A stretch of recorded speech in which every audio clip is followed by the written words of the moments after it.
everybody, welcome to my channel. It is Savannah here, and in today's video I just want to encourage y'all. I just want to pray for y'all. Right now I'm just chilling by the lake, spending time with God, and I thought let me just hop on here and make a little encouraging video for you guys, and hopefully you can either get started with your day, or maybe you're watching this later and just a little word to encourage you no matter what time it is. Oh yeah, everybody, I'm just sitting in my nice car right now and enjoying the view. I could show y'all. Oh wow, that was nice. Hopefully y'all can see it. I know I didn't really do anything special with my phone, don't have one of those fancy cameras yet, but yeah, just sitting by the lake, and I feel like it's a really nice place to just there's really nobody around. I mean, honestly, there's no one. Every now and then you'll get someone who runs past or drives past or whatever, but see, there's one person driving past. But it's just a nice place to just come and be alone with God, because it really helps you to focus on what he's saying. Like in yesterday's video, just talking about how to discern when you are hearing his voice, how to know if that's actually God speaking to you. And I want to tell you guys another, I don't want to say trick, but another way that you can be able to get to know his voice more clearly. So kind of like what I was saying yesterday, basically you have to quiet all the voices, quiet every single voice, just breathe, right? How you see people meditating, and I don't want to say nothing against anyone's other religions or anything, but they do the thing where they're sitting there and they're making that noise and they're literally meditating.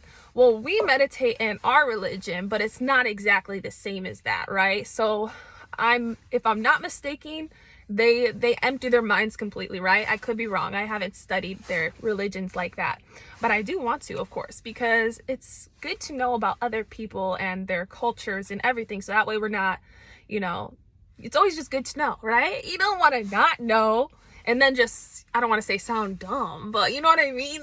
It's smart. I would want someone to come and be interested in my religion or what I believe in. So I think it would be respectful of me to know about what they believe in as well. That way I can also have better conversations with them about certain things. But hopefully this video isn't going in too many tangents, but they do their meditation, we do our meditation. When we meditate on God, or when we meditate in general, we meditate on God, right? So we meditate on a certain verse, like for God so loved the world, or you know what I'm saying? Just meditate on a verse, meditate on a chapter that you just read. Meditate on what God just did for you or how he blessed you. Meditate on his good character. And I know listening to worship music helps you to get in that state of really focusing on God. It helps you to quiet down the distractions. Do the distractions still come? Yes. But when I come over to the lake, and I sit in my quiet place or whatever that is, I calm everything, and I quiet every voice. The voice that's like, what am I going to do in a couple hours? And what am I going to get from the store? What am I going to eat for lunch or for dinner? Whatever, what homework assignments do I have to do? Or, certain things like that. Or, like I was talking about, all the negative self-talk, all the negativity, all the word curses that people have placed on you by, them being hurt, and you know what I'm saying, and them speaking these negative things to you, or the lies of the enemy. We just have to quiet it all, take control of our thoughts, and just sit and start talking to God, because he is there. Start meditating on him being good. And it may take time. It may take practice. It may take you doing this every single day for weeks or months, until finally something breaks through, until finally his voice is more clear than ever. It may take time, but do not give up. I remember the first times I tangibly felt the presence of God. And I had always known about God, and I was always jealous, kind of. I don't want to say jealous, but I was always like, so God talked to you? And people would be like, yeah, God spoke to my heart, and God told me this, and God told me that. And I was so eager to tell someone that God spoke to my heart, even though I don't, he didn't, or I couldn't tell if he did, but you know what I mean? So I remember one time I was like, yeah, God spoke to my heart that everything's going to be okay, or this and that. And it's like, I really wanted that. You know what I'm saying? I really wanted that connection that people were talking about. And then I remember I had went to visit my grandma in New Mexico. And if she's watching this, hey grandma, not sure if I told you this, but she had showed me how to journal. And she was like, first you're gonna write 3 things that you're thankful for. Then you're gonna write about this verse that you read or something in your devotional, and then you're gonna pray and ask God for something, or you know, something along those lines, right? And so I was around like 12, 13. I was in 7th grade, and I remember going back home, and then every day before school I would wake up and I would write in my little journal. And when I tell y'all, I'm pretty positive it was the first time I ever journaled, and I wrote what I'm thankful for, and I meditated on a verse, and then I wrote a prayer.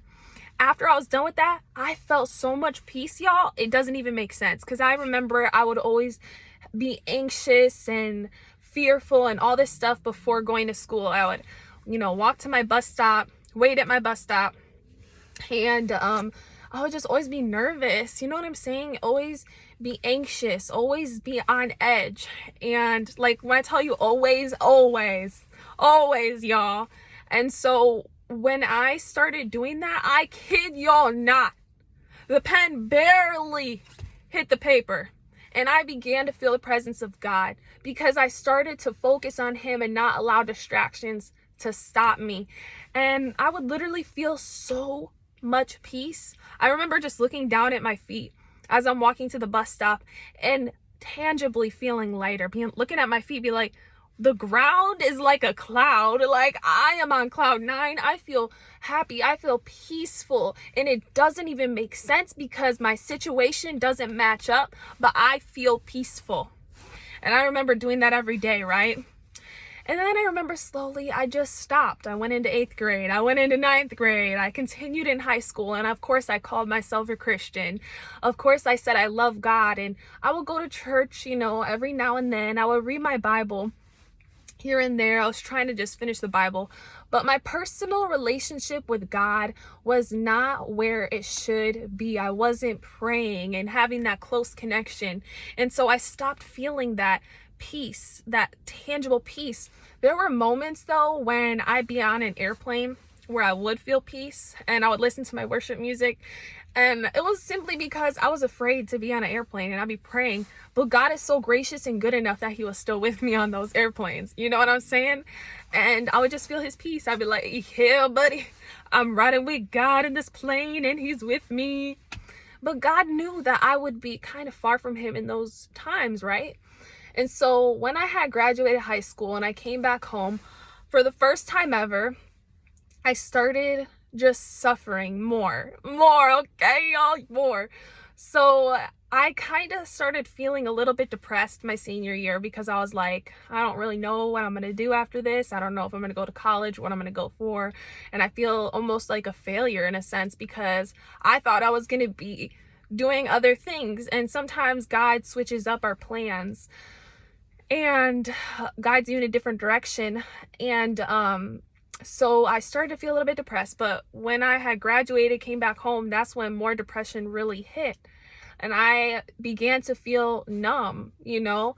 I felt numb more than any other emotion. And that can also happen when your body and your mind and your spirit is just on overload. It's tired of feeling the roller coaster of emotions. So it's just easier to shut it all off. You know what I mean?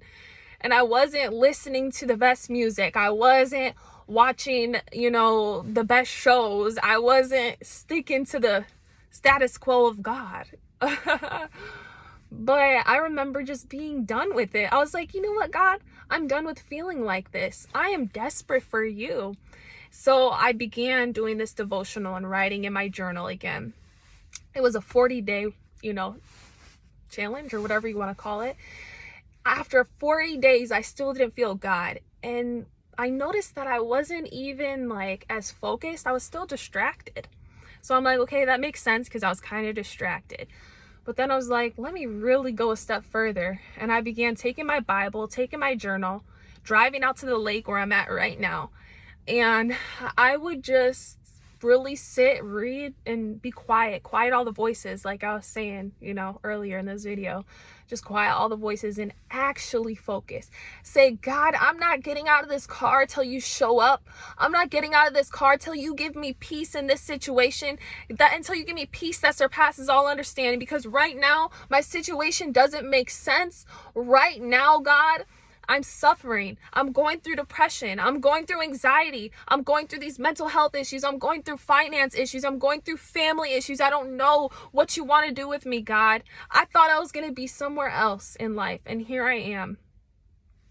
And when you are so serious and so transparent with God, He already knows your situation, but He wants you to open up to Him. He wants you to tell Him all these things.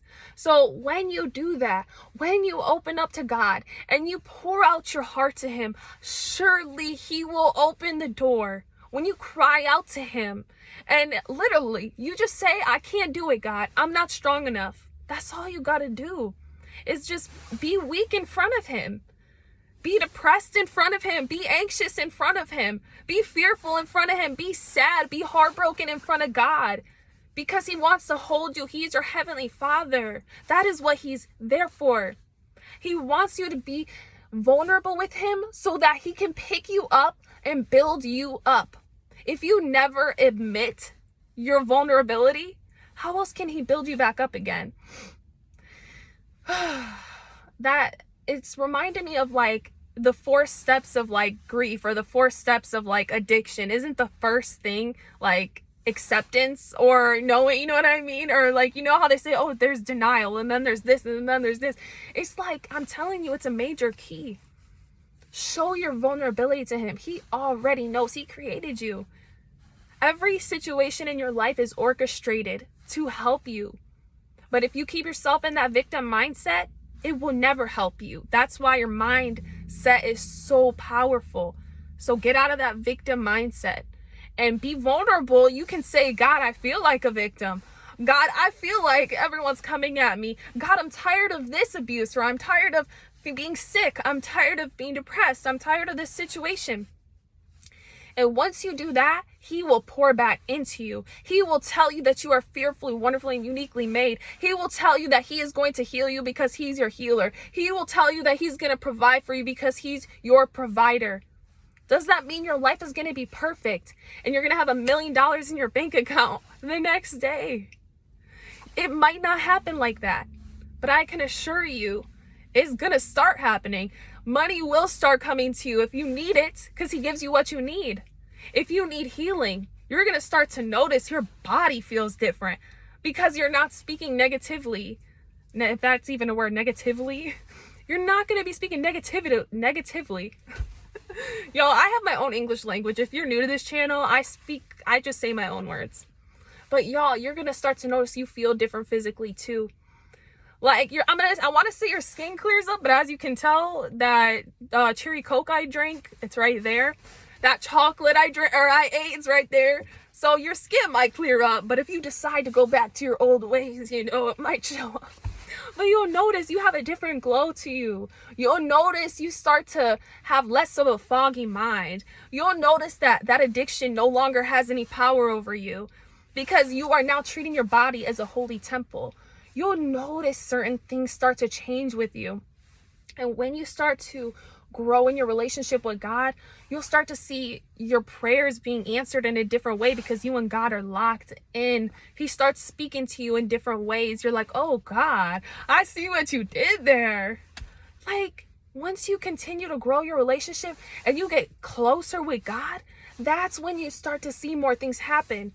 But don't get discouraged if you're still in the hospital with that sickness. Don't get discouraged if you still have that eviction paper on your door. Don't get discouraged if your car gets repoed. Don't get discouraged if your kids get taken away from you. Don't get discouraged when a certain family member is still acting crazy. Do not get discouraged. What you're going to do is worship God still. Worship Him even when nothing looks right. Because I promise you, He will come through for you, and it will be perfect timing because He is an on-time God.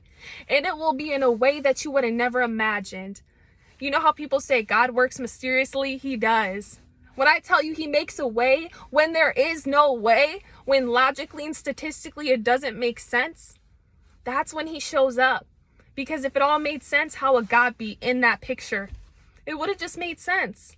So praise God when your life doesn't make sense. Praise God when everything looks like it's going downhill, because that just opens up an opportunity for him to come in and shake it up and show his light and his glory through you. So yeah, y'all, that's my little encouraging word today. I hope that you have an amazing and blessed day today, y'all. And I will talk to you soon. Love you. Bye.